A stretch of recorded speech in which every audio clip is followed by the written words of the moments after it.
Hi again everyone, welcome back again di Bitcoin Update.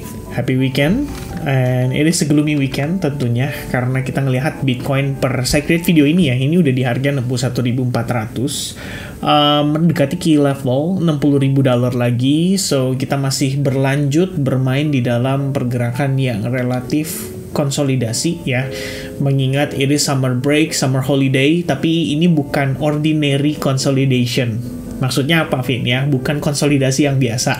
Mengingat data yang dirilis pada hari Jumat kemarin malam ya, itu menunjukkan angka yang relatif kurang begitu baik ya untuk progres di Amerika Serikat saat ini. Unemployment rate menunjukkan angkanya naik ke 4,3%, which is not really good, karena ini berarti the Fed lagi-lagi salah dalam memberikan projection, dan karena salah dari projection ini, pengambilan keputusan the Fed juga tentunya jadi salah. Ya, kalau misalkan posisinya kayak gini, kita seandainya dipaksa nunggu sampai September baru dia melakukan rate cut, resikonya adalah bisa terjadi resesi ekonomi. That's it. Tadi saya sudah jelaskan secara teks ya, belum secara chart, belum secara apapun. Sebenarnya kalau secara chart kemarin baru aja mention sih di Twitter ya teman-teman.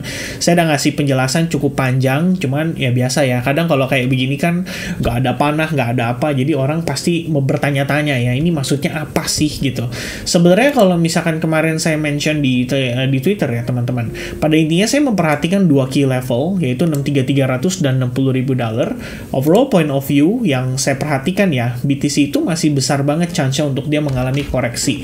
Jadi overall subwave 1 itu udah finish harusnya, dan ada kemungkinan kita ongoing ke subwave 2. Ini pun hal yang sama ya, saya juga coba untuk menjelaskan melalui live streaming ya. Waktu lalu sempat bahas. Nah, ini ada member kita ya, Kiko, dia nanya nih ya, pada saat live streaming kita ada sempat discuss ya, kondisi panahnya sih kayak begini secara sederhananya teman-teman sekalian. Jadi ditanyanya adalah, jadi skenario live kemarin valid nggak ya kok? Ya jawabannya sih harusnya valid ya, karena sekarang kita di ambang-ambang waktu saya posting itu sekitar jam 11 malam tadi. And then ya personally saya ngelihatnya seperti ini gitu loh. Jadi ini 1, 2, 3 finishing 4, 5 and then ongoing pullback ya. Perhaps kita lagi ongoing di wave A-nya. Nanti kalau kita ngelihat dia pullback mungkin untuk ngejar ke wave B, habis itu baru C wave-nya. Ya, overall kita turun untuk mencari potensi subwave 2-nya. Nah, ini nanti kita coba untuk jelaskan ya kepada teman-teman sekalian by this video update. Dan tadi ya sempat saya posting juga seputar kondisi lah yang terjadi tadi malam teman-teman ya. Jadi begitu rilis data, saya ngelihat progres US equities atau saham Amerika Serikat per kondisinya dia memasuki New York session, which is biasanya 1 jam setelah data ya, itu menunjukkan relatif kurang begitu baik. Mereka sudah mengambil reaksi gitu teman-teman sekalian. Jadi saya di sini mencoba menjelaskan efek domino dari unemployment rate itu panjang. Di previous video update harusnya saya sudah jelaskan di situ. Kalau Fed pertahankan suku bunga tinggi, impact-nya terhadap pengangguran itu nanti menyusul belakangan, teman-teman. Jadi bukan dia suku bunga tinggi, terus dia pangkas suku bunga, nah itu bukan berarti dia langsung pulih ya kondisi perekonomiannya. Bukan berarti ekspansi bisnis langsung berjalan, enggak. Bukan berarti pengusaha langsung nambah unit usahanya mereka, enggak. Jadi ini bakal takes time. Kalau the Fed pangkas suku bunga September, maka November, Desember printing money jalan. Ya, kenapa teman-teman? Karena ya mereka harus ngasih trigger kan untuk market bisa mendapatkan likuiditas lebih banyak. Jadi ekonomi bisa terstimulus dan pengangguran bisa diatasi. Ya, ntar masalahnya di situ tuh ya. Jadi inflasinya sudah diatasi, tapi ada masalah baru, yaitu pengangguran dan perlambatan ekonomi yang terlalu signifikan. Ini bisa menyebabkan bahaya bagi situasi mereka, dan harusnya mereka akan concern ke sana, right? So, tadi saya menjelaskan ya, pandangan saya lebih kurangnya, ya suntikan liquidity dan upaya ningkatin ekonomi baru bisa setelah Fed cut rate, yang artinya setelah Q4. Ya, atau mungkin November, Oktober, Desember, tapi kayaknya nggak mungkin Oktober, November, Desember, probably after that, karena deket election juga. Tapi saya nggak tahu ya, mungkin mereka punya something ya di balik sleeve ya, di balik apa namanya ini kalau kita bilang baju ya teman-teman ya, gulungan pakaian ya, trik secret, I don't know ya, kira-kira secret move atau trik yang akan mereka lakukan apa untuk bisa membuat market terlihat lebih baik mungkin menjelang US election ya. Dan ini memang sorry itu saya sudah terlalu terlambat kayaknya ya mengambil langkahnya. Jadi ya something yang menarik untuk kita discuss bareng-bareng. Probably besok kita akan ada live streaming guys. So itu di hari Sabtu ya. One of the reason saya pengen say thank you banget buat teman-teman. Saya nggak nyangka banget ya di previous update yang update on FOMC ini mencapai 1000 likes lebih ya. Support dari teman-teman benar-benar sangat berarti bagi saya ya. Ini 1200 likes button terpencet teman-teman setelah saya update pagi hari kemarin ya setelah FOMC. So ini benar-benar appreciated lah buat teman-teman yang udah support YouTube channel ini ya. Don't forget to hit the subscribe by the way guys kalau kalian baru ya. Nah lanjut ke sini. So based on my Twitter, based on my statement previously, key level yang saya pantau cuma 2, yaitu di 63.300 dan $60.000. If Bitcoin today cannot hold 63.300, simple, 60.000 next stop. Dah, sesimpel itu teman-teman. Kalau Anda butuh conclusion, katanya saya ngomong muter-muter-muter, padahal sebenarnya ya balik lagi ya, tujuan saya adalah teman-teman ngerti the bigger pictures gitu loh. Saya nggak bisa langsung kasih tahu kayak abis ini begini gitu loh. Kalau tanpa reason yang jelas, ya nggak bisa juga teman-teman sekalian, right? So, what do we have today adalah S&P 500 turun 2%, Nasdaq turun 2,4%, dollar index itu drop by 1%, ini signifikan banget, dan actually ini ada analisis yang saya sempat share di teman-teman di Discord juga ya, jadi wah saya tarik balik ke Discord ya teman-teman sekalian. Jadi di Discord tuh ada satu hidden channel, namanya adalah FX Market Update atau Forex Market Update, which means personally, I believe kalau dollar index itu sebenarnya setupnya kayak begini, teman-teman. Ini udah dari sekitar, bahkan dari minggu lalu ya, saya ada sempat mentioning soal hal itu. Ini ya teman-teman, jadi kalau kita ngelihat dollar index keseluruhan, saya cukup percaya ini tuh masih punya potensi untuk dia drop lagi. Ini price action by the way, jadi bukan setelah data, bahkan sebelum FOMC, tapi secara price action, analisis teknikalnya udah nunjukin kondisi begitu. Jadi yang saya lihat adalah buat beberapa setup yang mungkin bisa dieksekusi, probably like USD Japanese Yen, sebenarnya on track ya untuk possibility tersebut, dan turns out UJ ya, I believe udah drop, kayaknya udah di bawah 150 per saya update ini. Jadi sebenarnya kalau misalkan tadi saya ngelihat ya di previous comment ada yang bilang pengen pegang yen dulu ya keluar dari market crypto. Wow, I think that's a good idea. Why? Karena sebenarnya kebijakan yen saat ini itu cenderung lebih mendominasi daripada si dolarnya. Jadi kalau kalian perhatikan yen itu udah sejak I don't know, maybe udah seminggu lebih ya kita ngelihat di sini, udah 1 bulan lah, bahkan dari 10 Juli berarti ya, ini udah turun terus secara signifikan. Jadi kalau teman-teman ya, personally ya, saya pribadi sih ada megang Japanese yen terhadap Indonesian rupiah juga, tapi bukan kontrak ya, tapi saya ada beli fiatnya teman-teman, jadi sedikit mendiversifikasi, nggak pegang rupiah ibaratnya, tapi pegangnya ke Japanese yen. And one of the reason adalah karena yen itu udah mengalami koreksi masif ya, sejak 150 itu turun terendahnya 100, dan itu sekitar 36%. Jadi saya pikir kalau misalkan belanja fiat di yen ya, melakukan akumulasi somewhere around 103, 104, ya, it would be very very interesting ya. Saya pun sempat update teman-teman sekalian ya. Ya, tapi ini balik lagi ya, preferensi bukan merupakan sebuah ajakan atau bukan merupakan sebuah rekomendasi gitu ya. Oh, udah lama banget ya saya update teman-teman sekalian ya.